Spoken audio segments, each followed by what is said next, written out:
What path might you take in your quest for total health? Optimum health that encompasses mind, body, and spirit. So join us now as we head to the frontiers of integrative health and well-being. On Healing Quest. Broadcast of this program made possible by So True, makers of So True Choco Slim, a sugar-free chocolate extract designed to control hunger cravings and help manage weight. So True Choco Slim, proud to support Healing Quest on public television. Krilla for Menopause is a 100% natural product clinically shown to benefit uterine health and help reduce menopausal symptoms, including hot flashes and night sweats. You can learn more at krillahealth.com/HQ or at 855-274-5248. The American Botanical Council provides science-based herbal information at herbalgram.org. Vital Choice Seafood, wild-caught seafood and whole food supplements rich in omega-3s. More information about our wild seafood and our sustainable practices is available at www.vitalchoice.com or at 800-608-4825.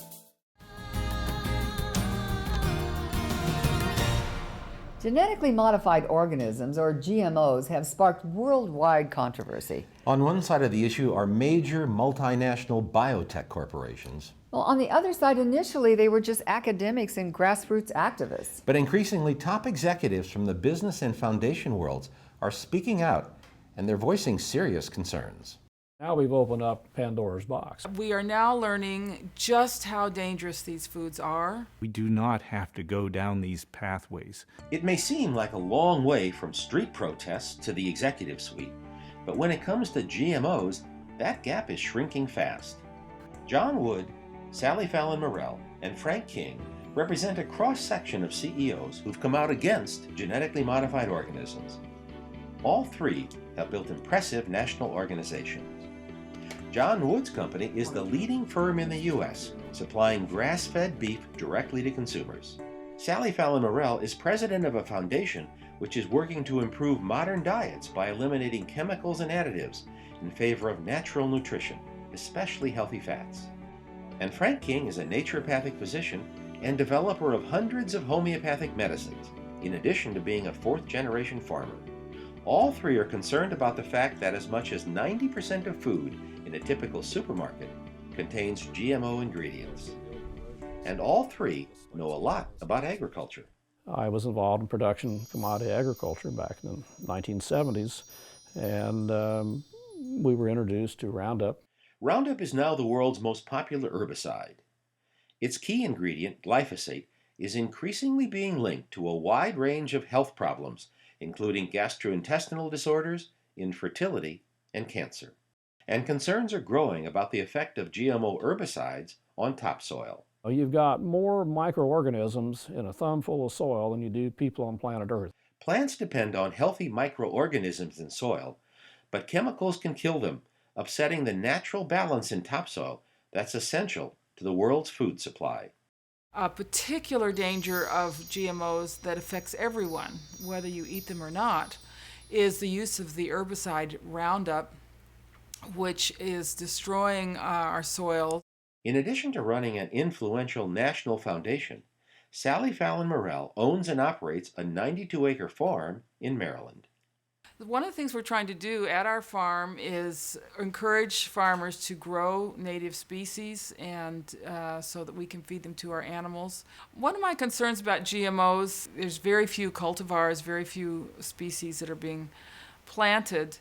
And if something hits one of these species, it could wipe out everything, like the potato famine. You know, they were only growing one type of potato. That potato was very vulnerable to the fungus that came along and just wiped out everything. And look at the starvation that ensued. And I think we really are in a very precarious position. Frank King was raised on a farm in Ohio. In addition to running his national homeopathic medicine business, he now raises bison and camel and is actively involved in the nonprofit Wild Food Foundation. He says he sees no need for GMOs. Working with nature We can find so many ways to increase the quality of our food, to increase the volume of our food. We do not have to go down these pathways. Many GMO opponents credit Michael Potter of Eden Foods for being one of the first major CEOs to come out against GMOs. In 1993, decades before most Americans had even heard about this topic, Potter declared that his firm would not use any GMO ingredients, saying he objected to any aspect of genetically engineered food. He was also an early supporter of the Non-GMO Project, which verifies through third-party testing the absence of GMOs in products. And Potter and Eden Foods have been vocal supporters of efforts to require labeling of foods that do include GMO ingredients. Frank King of King Bio agrees. As the holder of multiple patents, he says he's puzzled by the opposition to labeling something that its developers say is a benefit for all mankind. We do a lot of work in developing and special ingredients. When we invent something that we feel is going to better the world, it's going to help people, we would want to put that on our labels. Why would a company like Monsanto, for example, spend many millions of dollars preventing what we would actually want to pay for? Most GMO opponents agree this issue will ultimately be settled in the marketplace. We definitely need to fight against any more foods coming into the marketplace. They're talking about salmon and apples and sweet corn and a lot of vegetables. This is something that we definitely need to be very active in fighting. The people need to begin to speak louder. We need to avoid being experimented upon as a human population in total. And in fact, market forces may already be at work. I just learned last night we're producing 9 million bushels of non-GMO corn for a Japanese beer company. It's a lot of corn, but there's some people out there that realize that people want to drink non-GMO beer. GMO opponents say in Europe, it took a shift of only 5 to 10% of consumers away from products with GMOs to cause producers to find non-GMO ingredients. They say U.S. consumers have the same power. We just need millions of people saying no to genetically modified foods. That's the only way this is going to stop.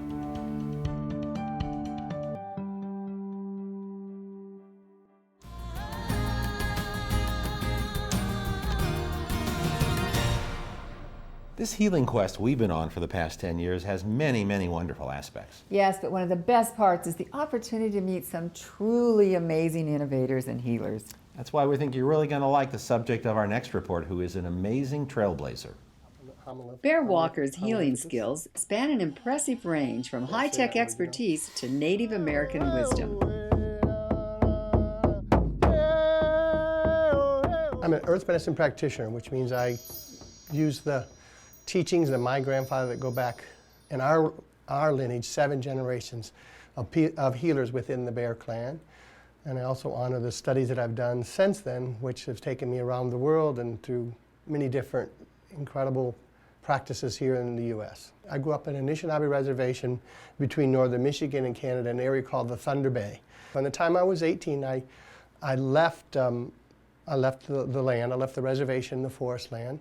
I did my undergraduate, most of my original studies were in naturopathic medicine in Toronto.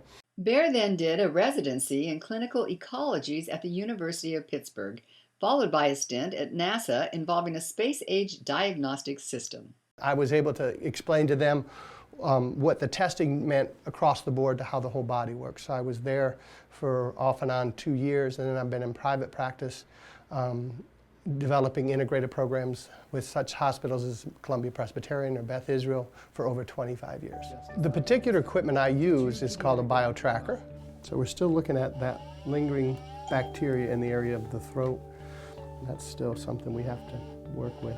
The whole science is called electrodermal. Electrodermal is the utilization of the body's GSR markers, galvanic skin resistant markers, to evaluate different systems of the body. The throat shows improvements though.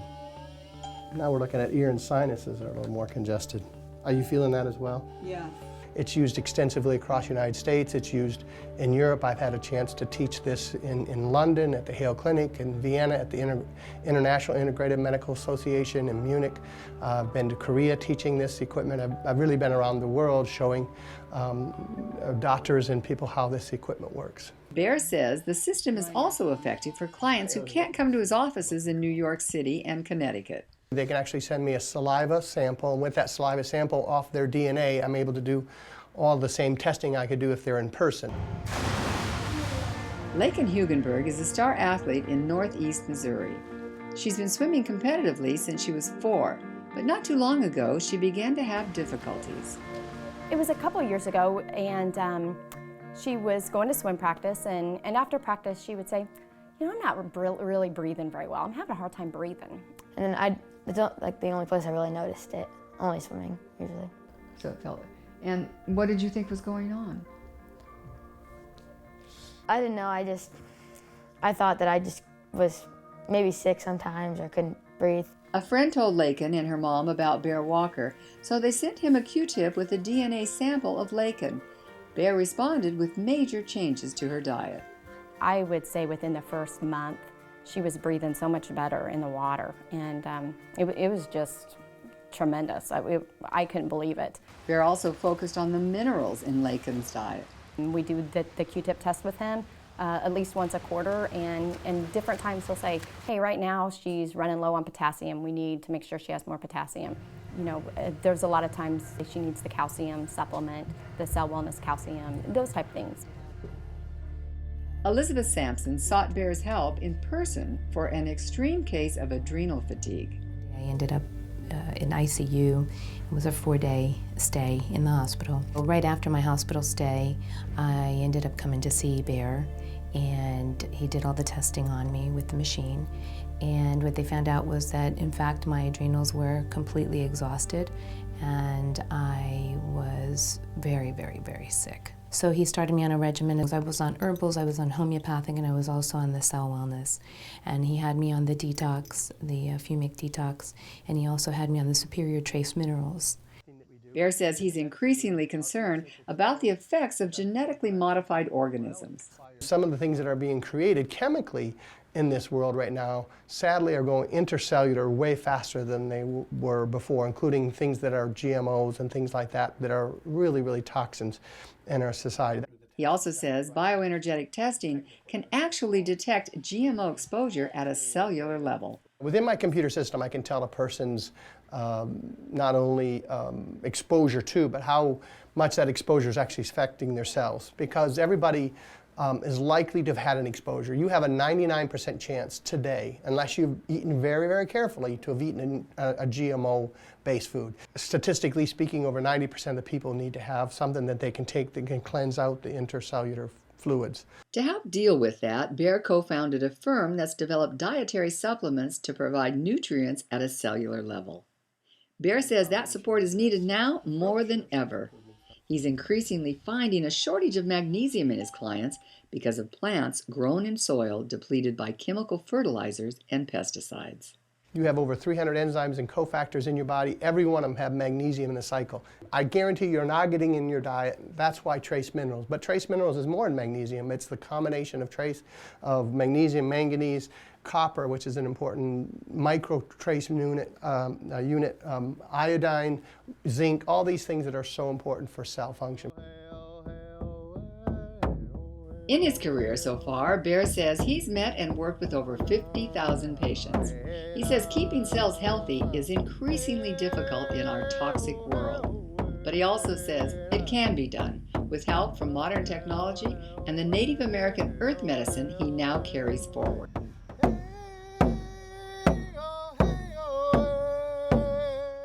Bear is an incredible combination of ancient wisdom and modern technology. He's amazing. And if you'd like to learn more about his bioenergetic testing and his approach to cellular health, we have the link for you at healingquest.tv.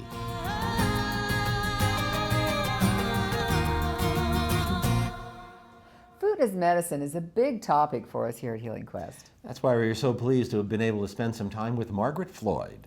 She's an author, a nutritional therapy practitioner, and a certified healing food specialist. But she says all of those accomplishments probably wouldn't have happened without her own personal experience with food as medicine. I'd had a chronic skin condition since I was in my teens that was just getting worse and worse and worse into my 20s. And I had tried everything medical. And the creams kept getting stronger, and they would work temporarily, and then they wouldn't work. And I got to a point where, I was just itchy, scratchy head to toe. And I got desperate, and a friend suggested that I look at things more naturally. And so I went to a practitioner, and we completely changed my diet.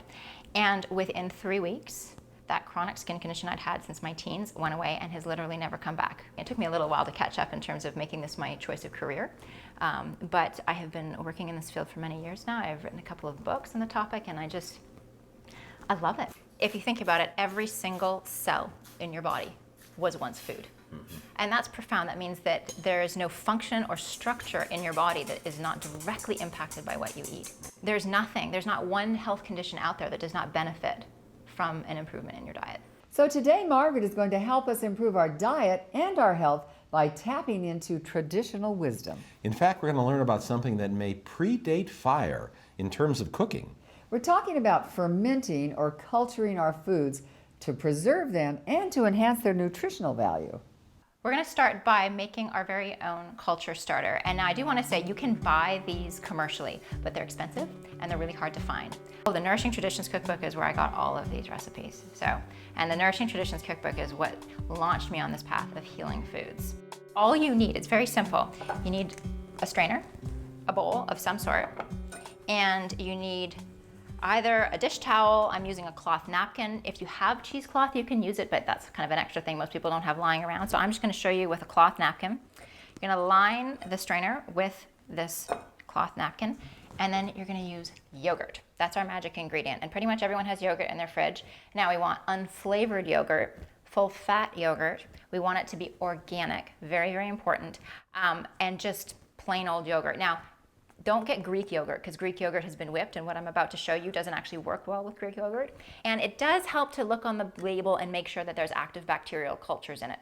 Most of them, if you're getting organic, plain whole milk yogurt, you don't have to worry about that, but I just want to put that tip out there, because if there's no active bacterial cultures, then we have nothing to culture. There's no culture to start. So all we do is we just dump this jar of yogurt into this lined strainer. And what's going to happen, takes a couple of minutes to start, but what's going to happen is, when you take some yogurt, you take your jar of yogurt out of the fridge, you have a serving, you put it back, and you go back later, and that clear liquid that kind of settles on the top of the yogurt. Well, that's what we call whey. And whey is our culture starter. So what you would do is you would take this lined strainer on top of the bowl and just set it out on your counter at room temperature. Don't pop it back in the fridge. Let it stay out at room temperature and just leave it out for the day. You can do it before you go to bed, and it's done in the morning. You can do it in the morning. It's done by the time you come home from work. So that's as much time as it takes. So what happens then if you leave the yogurt in the napkin? What happens is you get this nice whey, which is this kind of yellowy liquid at the bottom. And this you can save in your fridge. I just keep it in a little jar like this. You can keep it in your fridge for literally months. And then what we're left over is, it doesn't look so pretty when you just left it, but it's basically cream cheese. Oh. And so what I like to do is take this and just mix it with maybe a little bit of sea salt. You can get creative, maybe throw in a little dill or some basil or some sun-dried tomatoes, and just kind of whip it up a little bit with your fork, and you end up with some really yummy cream cheese, which you can eat in a whole bunch of different ways. The second thing I'm going to show you is how to use that whey that we just made as a way to preserve your food. Imagine ketchup with probiotics as opposed to ketchup loaded with high fructose corn syrup and all sorts of other nasty chemicals. So in this example, I'm going to show you salsa. So I already made this salsa, but you can take any homemade salsa recipe. There's a great one in Nourishing Traditions. And you make your salsa or any other condiment, and then all you do is you add some whey. So I'm just going to add a couple of spoonfuls of the whey. I'm going to give it a nice stir. And then you want to make sure, this is a key thing, you want to make sure that there's always about an inch between the top of the condiment and the top of your jar, because this, the fermentation process, it can grow. And you don't want it leaking out of your jar. So then you take a lid, you seal it on nice and tightly, and then you just leave this out on your counter. Again, you want to leave it not in the refrigerator because that stops the culturing process. So at room temperature. For a salsa, I would leave it out for 2 days and then put it in your fridge. And now this salsa that would have gone bad within a week or two will now last you for months. So Margaret, one of my favorite parts of this job, and the reason actually I insisted on doing this segment instead of Judy, is I get to taste things. So Excellent. Can we have a taste? We can. So we started off with the whey and the cream cheese. And so one of my favorite ways of eating cream cheese is in celery. It's the way my mom used to make it for me when I was a kid. So please. Thank you very much. Let me just, and now this is all healthy.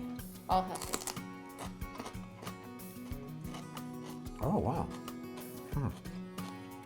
You know, I've obviously never had it made this way. This is better than I've ever had it, so. Excellent. I'm gonna set this aside and have it later. And then, well, let's go into the salsa. So here's a chip. Let's try that salsa and see how it compares to your normal salsa.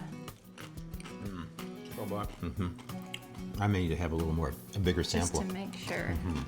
Anyway, just one more, just to make sure. Wow. Now, does it taste fermented? Like, does it taste funky? No, and what's Right. good, one of the things about salsa that I've always noticed is it doesn't last very long in the refrigerator. No. I mean, in a couple of days, it starts to get that kind of bitter, it's turning. It is turning. So it's amazing if this would last how long? Months. Oh, gosh. Months. Great. It probably won't last that long. Won't last that long with me around.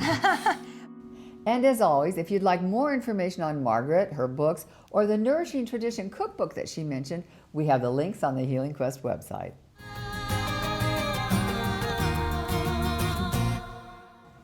Our inner world journey this week with Michelle Bernhardt is focused on something that's really important, making sure we appreciate the good things that happen to us every day. Those everyday wins might feel small, but I think Michelle's going to remind us they're not. You're right. Anyone who has ever been near a young child has experienced the importance and value of celebrating the seemingly small successes in life. A child trying to take its first step is usually met with clapping, joy, smiles, encouragement, and expressions of delight. We are also inclined to chant phrases like, "Come on, you can do it, keep going, good girl, good boy." We somehow realize that each seemingly small act that is achieved is important and will help move them to their next step. These small acts are called wins, and we experience them every day. A win is an acknowledgement that we have done or experienced something good. No matter how seemingly small the accomplishment is, embrace it. Try not to underestimate it. Many people like to focus on and share the parts of their lives that aren't working. Instead, choose to see what is right and what is perfect, what has worked in your favor and what you have gained. Then, walk in that direction. This week, notice and honor your everyday wins. There is something about the recognition of a win that brings courage, contentment, and good fortune our way. So Michelle, how about we celebrate the fact that you're with us in every episode of Healing Quest this season? I think that's a big win, not only for us, but our viewers, too. Thank you, guys. It's very sweet, and it's certainly in the spirit of what we've been talking about. You know, one other thing we like to celebrate every week here on Healing Quest is the beauty of the planet on which we live. So sit back, relax, and join us now for a healing moment.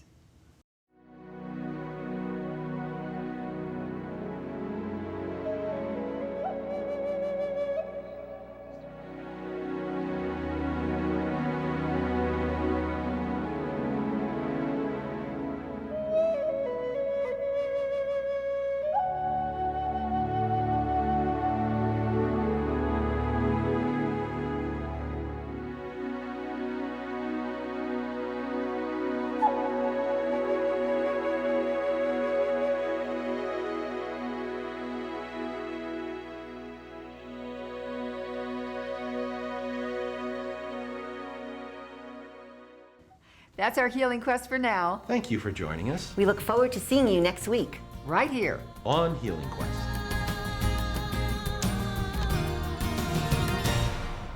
Broadcast of this program made possible by So True, makers of So True Choco Slim, a sugar-free chocolate extract designed to control hunger cravings and help manage weight. So True Choco Slim, proud to support Healing Quest on public television.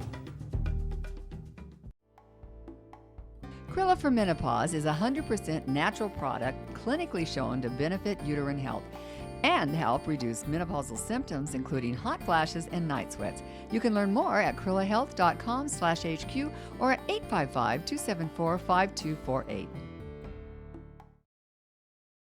The American Botanical Council provides science-based herbal information at herbalgram.org. Vital Choice Seafood, wild-caught seafood and whole food supplements rich in omega-3s. More information about our wild seafood and our sustainable practices is available at www.vitalchoice.com or at 800-608-4825. For more information about today's show, please visit our website at www.healingquest.tv. To order a DVD of this episode of Healing Quest, call 877-544-4827 or write the address on your screen.